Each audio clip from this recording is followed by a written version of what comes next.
السلام عليكم ورحمة الله تعالى وبركاته. اللهم صل وسلم وبارك على سيدنا محمد عليه أفضل الصلاة والسلام. الفيديو تاع اليوم حول اللاعب محمد عمورة وتصرفه الذي كان في وسط الميدان بعد فوز الجزائر على المنتخب الكونغولي. يصرح يقول: المباراة ضد الكونغو كانت مباراة كبيرة وقوية جدا مليئة بالتوتر والعاطفة على أرضية الميدان. يقول: أود أن أوضح أمرا واحدا، في تلك اللحظة لم أكن على علم بما تمثله تلك الشخصية أو الرمز الموجود في المدرجات.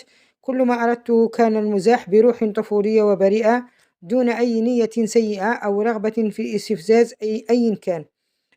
يقول يضيف: أنا أحترم الكونغو ومنتخبها، وبصراحة أتمنى لهم كل التوفيق وأرجو أن يتأهلوا إلى كأس العالم. إذ كان تصرفي قد أسيء فهمه، فيقول: فأنا أعتذر عنه بصدق لأنه لم يكن أبدا قصدي. سأبقى مركزا على أرضية الميدان وعلى تمثيل بلدي بكل فخر. إذن كان هذا تصريح محمد عمورة حول تصرفه في وسط الميدان عن الشخص الذي كان واقف في المدرجات.